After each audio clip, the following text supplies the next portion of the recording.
जोहार दोस्तों, आप लोग का स्वागत है आप लोग का अपना चैनल अजीत का मैथ चैनल में। तो चलिए आज की क्लास स्टार्ट करते हैं। अगर जिन जिन लोगों को सपना झारखंड टेट पास करके शिक्षक बनना है तो आप बिल्कुल सही चैनल में जुड़े हैं। इस चैनल में बिल्कुल सारा कंटेंट फ्री में दिया जाएगा। MCQ, previous year question, practice set सारा आप लोग को समय समय पर बिल्कुल फ्री में दिया जाएगा। इसीलिए इस चैनल में हमेशा जुड़े रहें और अंत तक वीडियो ज़रूर देखें। अगर वीडियो पसंद आए तो लाइक कर दें और चैनल पर नए हो तो सब्सक्राइब करना ना भूलें। साथ ही अपने दोस्तों को ज़रूर जोड़ें इस चैनल में। तो चलिए क्वेश्चन स्टार्ट करने के पहले दो लाइन स्क्रीन पे आप लोग को दिख रहा होगा। सफलता का कोई शॉर्टकट नहीं होता है, मेहनत ही एकमात्र रास्ता होता है। इस लाइन से सब कुछ तो वाकिफ होंगे। सफलता के लिए हर स्टूडेंट सोचता है कि शॉर्टकट ट्रिक हमको कुछ मिल जाए, कुछ जादू मंत्र मिल जाए, खा लें तुरंत क्वालिफाई हो जाएंगे एग्जाम में। ऐसा कुछ नहीं होता है। सफल होने का एकमात्र रास्ता दिमाग में बैठा लिया कि मेहनत ही है। मेहनत के अलावा कुछ सफलता नहीं होने वाला है। इसीलिए आप लोग हमेशा रेगुलर लगे रहिए। एक न एक दिन आपकी सफलता जरूर मिलेगी। इसीलिए तो चलिए इसी इसी के साथ आज का पहला क्वेश्चन स्टार्ट करते हैं। फर्स्ट क्वेश्चन क्या है सो देखते हैं। जेटेट 1 to 5 और 6 to 8 जिन लोगों का है सभी लोग के लिए बेनिफिशियल रहेगा वीडियो। तो चलिए आज का फर्स्ट क्वेश्चन देखते हैं। राम किसी कार्य का 1/3 भाग 10 दिन में कर सकता है। मतलब राम 1/3 किसी काम का 1/3 भाग जो होता है 10 दिन में करता है। तो एक भाग को कितना दिन में करेगा? एक भाग को 1/3 भाग 10 दिन में कर रहा है तो एक भाग करने में टोटल उसको 30 दिन लगेगा। ठीक है, उसी तरह यहाँ बोल रहा है दिनेश किसी कार्य का 2/3 भाग 20 दिन में, जो लिखा हुआ है दिनेश लिखा हुआ है 2/3 भाग जो है कितना दिन में? 20 दिन में कर सकता है। ठीक है, तो एक भाग करने में कितना दिन लगेगा? 2 से डिवाइड कैंसिल करेंगे 10 बार, इधर मल्टीप्लाई हो जाएगा मतलब 30 दिन। मतलब यहाँ से राम भी कर सकता है 30 दिन में और दिनेश भी टोटल काम कर सकता है 30 दिन में। तो दोनों मिल के उस काम को खत्म करने में कितना दिन लगेगा? राम प्लस दिनेश मिल के काम को कितना दिन में कर सकता है? राम करता है 30 दिन, दिनेश करता है 30 दिन में। दोनों का एलसीएम ले लेंगे, 30 हो जाएगा। 1 मतलब राम का इफिशियंसी 1 आ गया, दिनेश का इफिशियंसी 1 आ गया।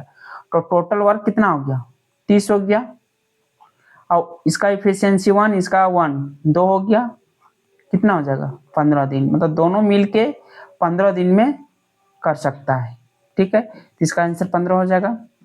उम्मीद करते समझ में आ गया होगा।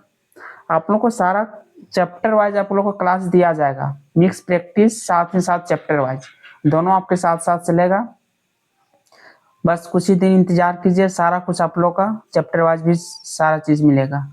तो चलते हैं नेक्स्ट क्वेश्चन। नेक्स्ट क्वेश्चन क्या है? नेक्स्ट क्वेश्चन है x plus 1/x equal to इतना। x plus 1/x equal to दिया है 3√3। तो हमको निकालना है क्या है? x² प्लस 1/x² क्या होगा, यही निकालना है। तो देखिए एकदम शॉर्टकट फार्मूला आप लोग को पता नहीं, फार्मूला अगर होगा तो पता, नहीं होगा तो इसको डायरेक्ट निकाल सकते हैं। अगर ऐसा क्वेश्चन है डायरेक्ट दोनों साइड स्क्वायर कर दीजिए। स्क्वायर कर दिए, इसको करेंगे तो क्या x² हो जाएगा, a² होता है plus b² means 1/x² plus 2 into a into b, ये होगा। इसको स्क्वायर करेंगे कितना होगा? 3 3 होती है 27 हो जाएगा। ठीक है, तो इसको देखिए तो x से x डिवाइड कर सकते हैं तो क्या बचेगा यहाँ? x² plus 1/x² equal to कितना? 2 इधर चल जाएगा तो हो जाएगा कितना? 25 हो जाएगा। यही मेरे पास आंसर हो जाएगा। ठीक है, ये हो गया। और नहीं तो इसका एक फॉर्मूला होता है x plus 1/x equal to, अगर p हो तो X square plus 1/x² equal to होता है p² - 2। ठीक है, ये आप लोग का ध्यान में रखिएगा।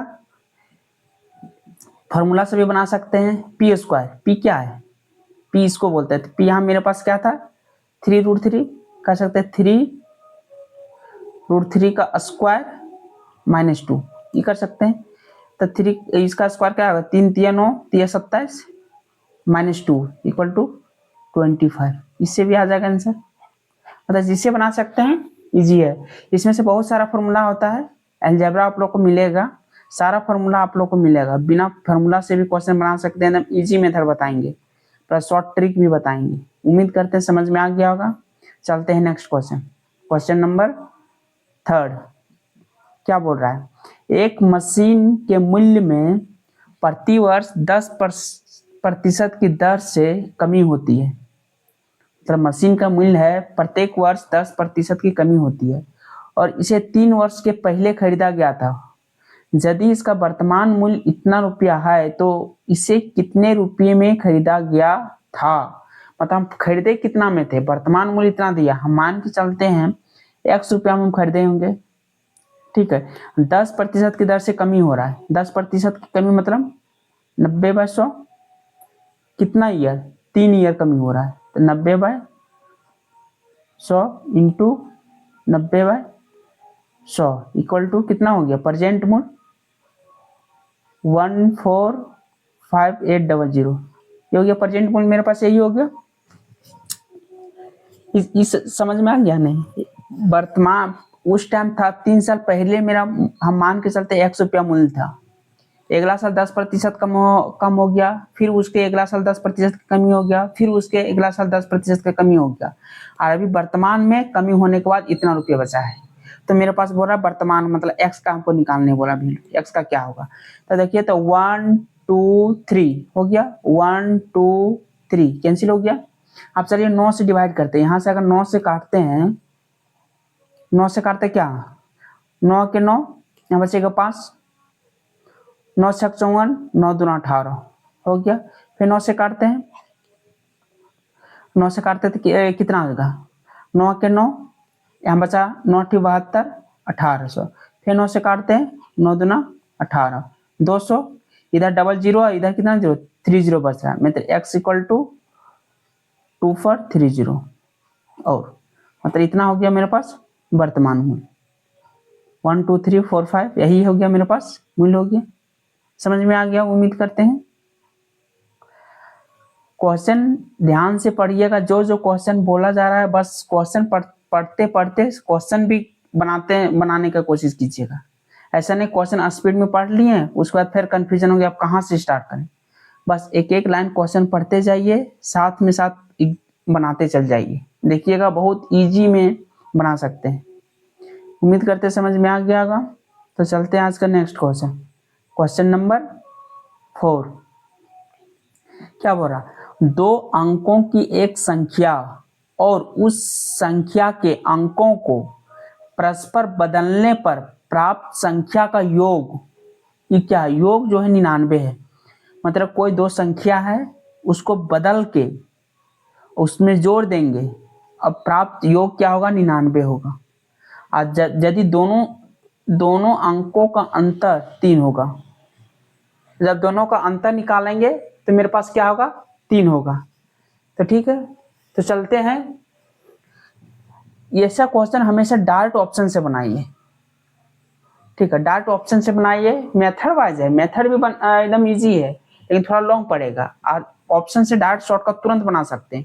देखिए क्या है, उस अंक क्या, हम ऑप्शन ए लेते हैं, 74 है, उसको पलट देते हैं 47, इसको ऐड करते हैं, 99 होगा, नहीं होगा, नहीं होगा, 7 4 11 हो गया, मतलब ये ऑप्शन नहीं होगा। इसको जो करते हैं 63 और 360, ठीक है, इसको ऐड करें तो 99 हो जाएगा, मतलब ये मेरे पास ऑप्शन फ्लो कर रहा है। लेकिन क्या, दोनों अंकों का अंतर 3 होना चाहिए, दोनों का डिफरेंस निकालेंगे वो भी 3 हो रहा है, तो ये ऑप्शन मेरे पास सही है। फिर नेक्स्ट देते हैं 36 और 63, पलट देंगे 63 हो जाएगा, और ऐड करेंगे 99, मतलब ये भी फ्लो कर रहा है।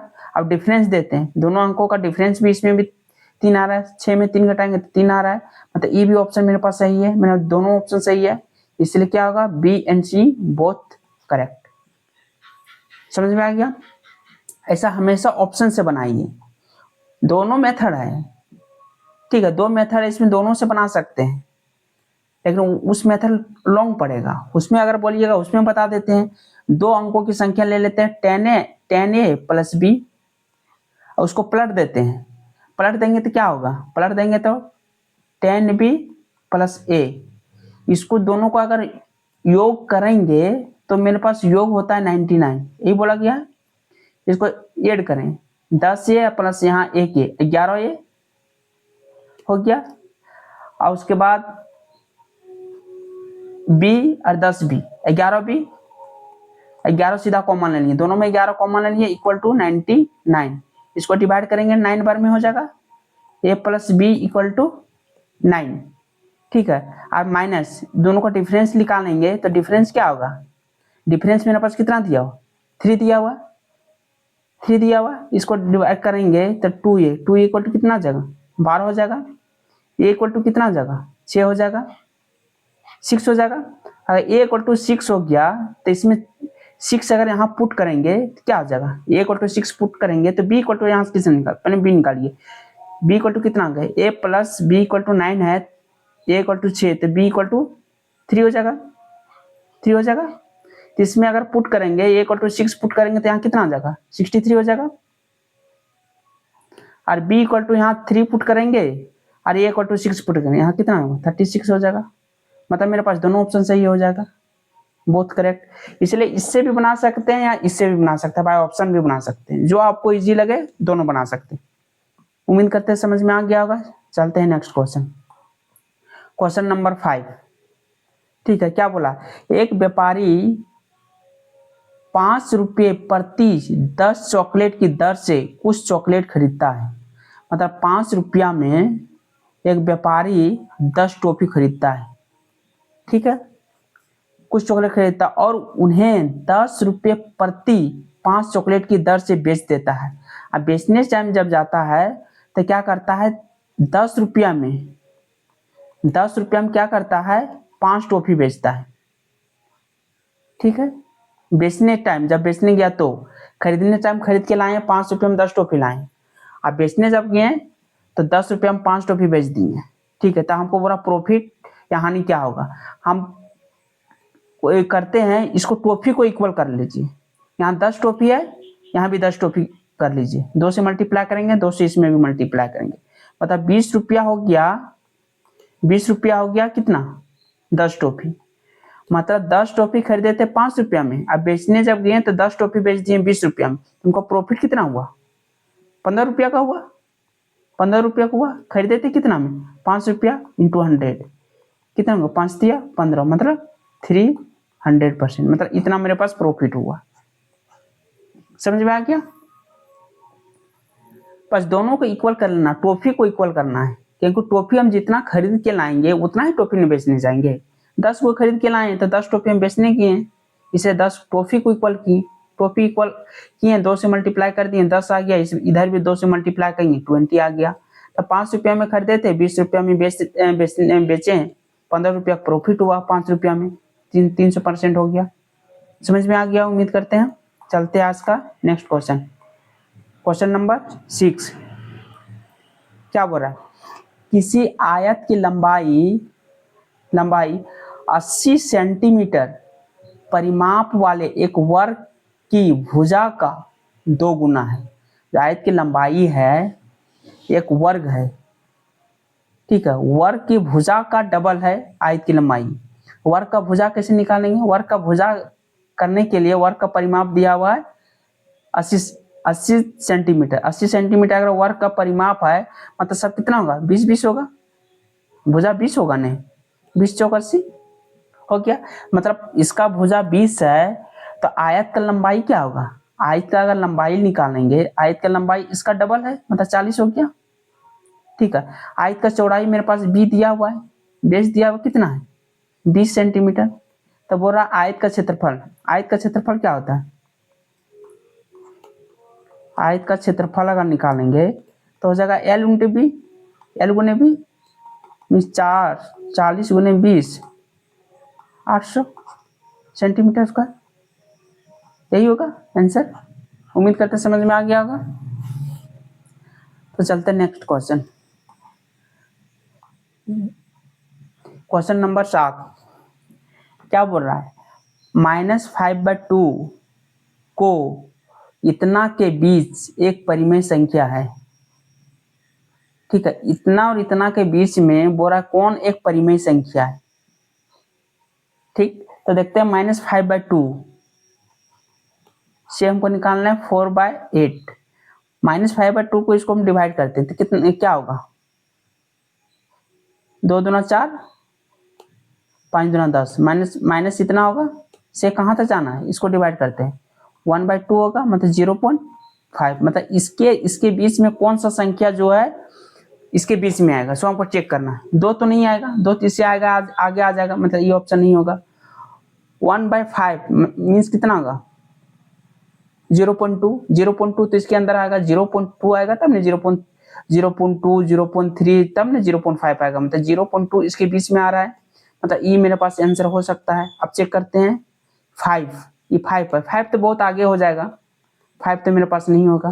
3.5 को डिवाइड करते हैं तो कितना होगा 0.6 होगा, 0.6 भी 0.5 से आगे हो जाएगा, मतलब ये भी नहीं होगा, मेरे पास आंसर हो जाएगा 1/5। यही मेरे पास होगा जो इसके बीच में एक परिमेय संख्या होगा।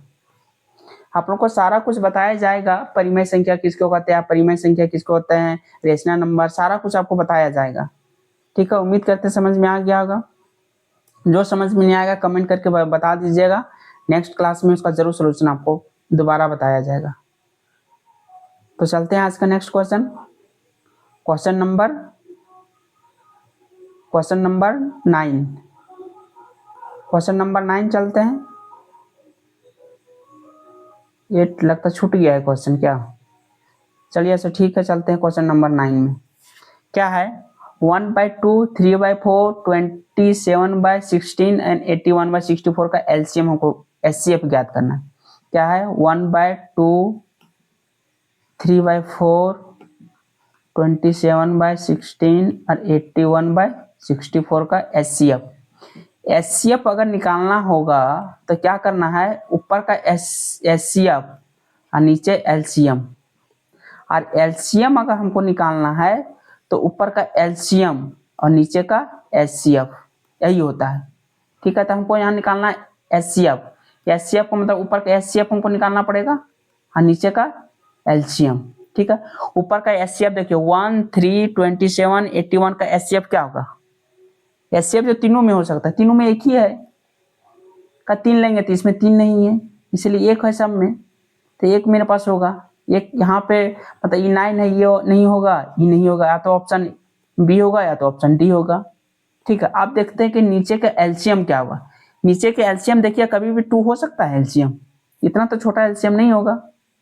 ठीक है, नहीं, लेकिन इसीलिए डी भी नहीं होगा, ऑप्शन नंबर बी होगा। हमको आगे सॉल्व भी नहीं करना है, बाय ऑप्शन से समझ में आ गया, इसीलिए दिमाग यूज कीजिए, स्मार्ट अप्रोच लगाइए।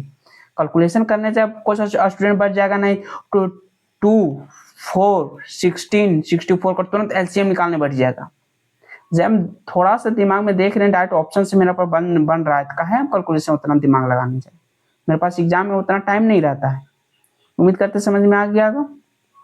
चलते हैं नेक्स्ट क्वेश्चन, क्वेश्चन नंबर 10 क्या बोल रहा है, बोल रहा है 1 से लगातार 50 संख्याओं का औसत क्या होगा।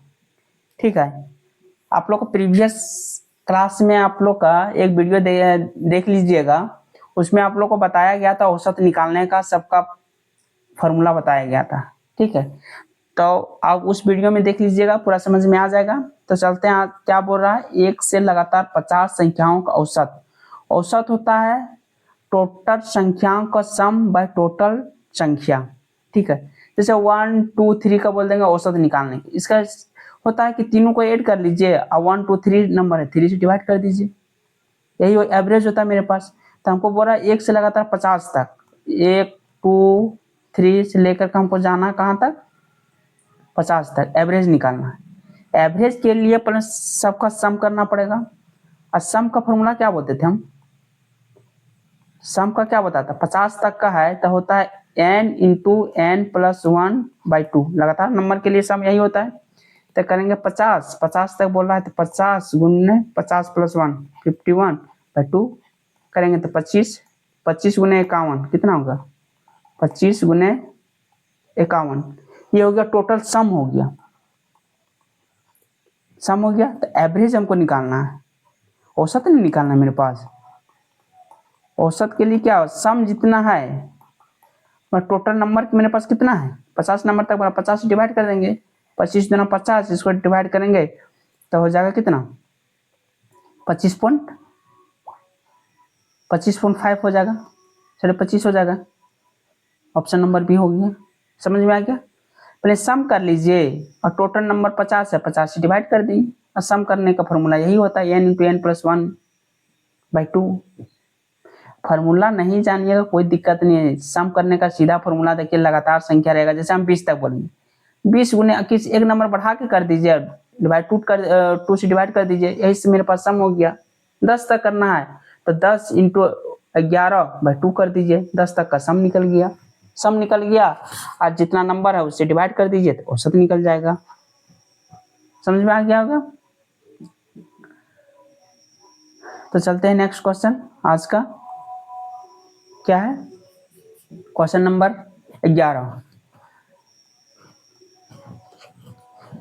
बोला है वृत्त का जो परिमाप ज्ञात करने बोल रहा है। वृत्त का परिमाप ज्ञात करें जिसका जो क्षेत्रफल है 616 सेंटीमीटर स्क्वायर है। हमको परिमाप ज्ञात करने बोल रहा है, ठीक है। तब वृत्त का क्षेत्रफल क्या होता है? सर्कल का हम क्षेत्रफल कैसे निकालेंगे? क्या होता है? पाई आर स्क्वायर। तो पाई आर स्क्वायर का वैल्यू मेरे पास एरिया कितना दिया हुआ है 616 मेरे पास क्षेत्रफल दिया हुआ है। तो हमको निकालना है फर्स्ट मैंने रेडियस हमको निकालना पड़ेगा। रेडियस नहीं निकालें तो परिमाप कैसे निकालेंगे? इतना equal to pi R square 22/7 into R square equal to 616। इसको डायरेक्ट 11 से डिवाइड करते हैं, 5 6 2 से काटते हैं, 28 दूना 56, 28 गुने 7 हो जाएगा, 28 गुने 7। इसको तोड़ सकते हैं, 7 चौक 28 into 7 equal to R square. तो आर का वैल्यू कितना हो गया 14 मेरे पास निकल गया। रेडियस मेरे पास निकल गया। रेडियस निकल गया तो परिमाप का फॉर्मूला क्या होता है? परिमाप 2 पाई आर 2 गुने 22/7 गुने 14, 2 से डिवाइड करते हैं, 2 दूना 4, 4 गुने 22 कितना था 88 सेंटीमीटर। 88 सेंटीमीटर मेरे पास परिमाप हो गया। अब देखिए इतना कैलकुलेशन किए हैं लेकिन एकदम स्मार्ट अप्रोच बताते हैं, कुछ कैलकुलेशन करने का जरूरत नहीं हुआ। इतना दिमाग लगा कि जब भी हमको परिमाप वृत्त का परिमाप पूछ रहा है तो परिमाप देखिए कि फॉर्मूला था 2 पाई आर। तो पाई मेरे पास होगा ही, पाई के लिए हमको मतलब ये होता है, पाई का वैल्यू होता है 22/7। 22/7 मीन्स 11 का फैक्टर तो होगा ही, जो भी आंसर होगा 11 का फैक्टर होगा। 11 का फैक्टर जब होगा 11 से डिवाइड होगा। देखिए 11 से डिवाइड होगा नहीं होगा, ई डिवाइड होगा नहीं होगा, ई डिवाइड होगा नहीं होगा, डायरेक्ट ऑप्शन ये होगा। हमको कैलकुलेशन करने की इतना जरूरत भी नहीं था, डायरेक्ट ऑप्शन से हम सॉल्व कर सकते थे। समझ गए दोनों मेथड से? आपको डायरेक्ट दिमाग लगाना, जहाँ एरिया हो परिमाप हो तुरंत दिमाग पहले ऑप्शन चेक कर लेना कि 11 से डिवाइड करने वाला ऑप्शन 1 है या 2 है। जनरली ऑप्शन एक ही में रहता है 11 से डिवाइड होने का। समझ गए होंगे? ठीक है, तो चलते हैं नेक्स्ट क्वेश्चन। एग्जाम के लिए स्मार्ट अप्रोच चाहिए। एग्जाम तो हर कोई क्वेश्चन सॉल्व कर लेता है, लेकिन हमको स्मार्ट अप्रोच से हमको क्वेश्चन सॉल्व करना है, कितना जल्दी हम सॉल्व कर सकते हैं। ठीक है, मेरा चैनल में जुड़े रहिए, ऐसा डेली आप लोग को मिलता रहेगा। ठीक है, तो चलते हैं आज का 12 नंबर क्वेश्चन लास्ट आज का। ठीक है, क्या है? राम एक वस्तु को 650 रुपयों में खरीदा तथा 20% लाभ पर बेच दिया। तो उसका विक्रय मूल्य क्या होगा। अब देखिए 20% लाभ पर बेचा, 20% को लिख सकते हैं 20/100 इक्वल टू 1/5 लिख सकते हैं, मतलब 1/5% मेरा लाभ हुआ। 1/5 लाभ हुआ मीन्स ये क्या होगा, सीपी होगा, 1 रुपया मेरे पास प्रॉफिट होगा। 5 रुपया में खरीदे थे, 1 रुपया में ज़्यादा में बेचे तब ना मेरे पास प्रॉफिट हुआ, मतलब एसपी यहाँ से कितना हो सकता है, एसपी 6 होगा। 5 में खरीदे, 1 में ज़्यादा में बेचे तो 6 में बेचे होंगे तब नहीं मेरे पास 1 रुपया प्रॉफिट हुआ। तो मतलब सीपी और एसपी निकल गया, सीपी 5 और एसपी निकल गया 6। ठीक है, तो कितना में खरीदे थे, यहाँ दिया हुआ है 650 रुपया में खरीदे थे, मतलब खरीदे मतलब सीपी था 650 रुपये में खरीदे थे। कितना का फैक्टर है, 13। 13 13 का फैक्टर है, तो ये भी 13 का फैक्टर होगा। 130 का 13 78, मतलब 780 रुपया में उसको बेचे होंगे। मेरे पास एसपी यही निकल गया 780 रुपया। समझ गए, इसको भी डायरेक्ट ऑप्शन से सॉल्व कर सकते थे, अगर हम चाहेंगे डायरेक्ट ऑप्शन से सॉल्व कर सकते थे। मतलब डायरेक्ट ऑप्शन क्या है, मेरे पास एसपी मेरे पास 6 निकल गया है, सीपी मेरे पास 5 है, एसपी मेरे पास 6 है, मतलब जो भी ऑप्शन होगा 6 से डिवाइड होने वाला होगा। यहाँ 6 है, एसपी 6 है, तो 6 से ऑप्शन तो डिवाइड होगा एक न कोई, तो वही आंसर होगा। 6 से देखिए अब ई डिवाइड नहीं हो रहा है, 6 से ई डिवाइड नहीं हो रहा है, 6 से मेरे पास ई भी डिवाइड नहीं हो रहा है, 6 से ई भी डिवाइड नहीं हो रहा है, 6 से मेरे पास ई भी डिवाइड नहीं हो रहा है, 6 से एक ही ऑप्शन है जो डिवाइड हो रहा है, मतलब डायरेक्ट यही सीपी होगा, मेरे पास एसपी होगा। उम्मीद करते समझ गए होंगे। इसीलिए स्मार्ट अप्रोच लगाइए, दोनों सब कुछ सीखिए, मतलब अगर कॉन्सेप्ट भी सीखिए, कॉन्सेप्ट नहीं काम किया देख रहे हैं अगर शॉर्ट ट्रिक में बनाता है, ऑप्शन से बाय ऑप्शन से बनाइए। मैक्सिमम आप लोग कोशिश कीजिए कि एग्जाम में जितना भी क्वेश्चन पूछा जाए उसका 10% क्वेश्चन डायरेक्ट ऑप्शन से बनाने की कोशिश कीजिए। ऑप्शन से बनाने से 2 फायदा होता है कि एक तो जल्दी बन जाता है, सेकेंड होता है कि ऑप्शन से बनाने का 100% एक्यूरेसी रहेगा, तो 100% सही ही होगा, वो गलत होने का 1% से भी कम चांस रहता है अगर ऑप्शन से बना रहे हैं तो। इसीलिए कोशिश कीजिए कि जितना क्वेश्चन हो उससे कम से कम 10% क्वेश्चन हो ऑप्शन से बनाने की कोशिश करें। ठीक है, आप मेरे चैनल में जुड़े रहें, ऐसा ऐसा डेली आप लोग का नया नया चीज़ सीखने को मिलेगा। Smart approach, concept plus short trick सारा कुछ मिलता रहेगा। इसीलिए चैनल को सब्सक्राइब कर लें और वीडियो अंत तक ज़रूर देखें। इसलिए आप वीडियो कैसा लगा कमेंट करके ज़रूर बताइएगा। आज का यही अंतिम क्वेश्चन रहा। प्रैक्टिस सेट रेगुलर आपका जाते रहेगा। आज का प्रैक्टिस सेट 1 है, आपका कल प्रैक्टिस सेट 2 मिल जाएगा। हमेशा एक प्रैक्टिस सेट आप लोग का बीच मिलते रहेगा। 20-20 में आप लोग का जो चैप्टर देखिएगा कि ज़्यादा प्रॉब्लम हो रहा है उस चैप्टर कमेंट करके बता दें, उस चैप्टर का स्पेशल वीडियो अलग से ला दिया जाएगा। ठीक है, ऐसे जैसा लगे वीडियो कमेंट करके ज़रूर बताएं। अगर अच्छा लगा हो तो लाइक ज़रूर करें। साथ ही अगर नए हो चैनल में तो सब्सक्राइब कर लें, अपने दोस्तों को साथ ज़रूर भेजें। तो ठीक है, आज का यहीं रखते हैं क्लास, मिलते हैं नेक्स्ट वीडियो में। तब तक अपना ख्याल रखें। जय हिंद, जोहार झारखंड।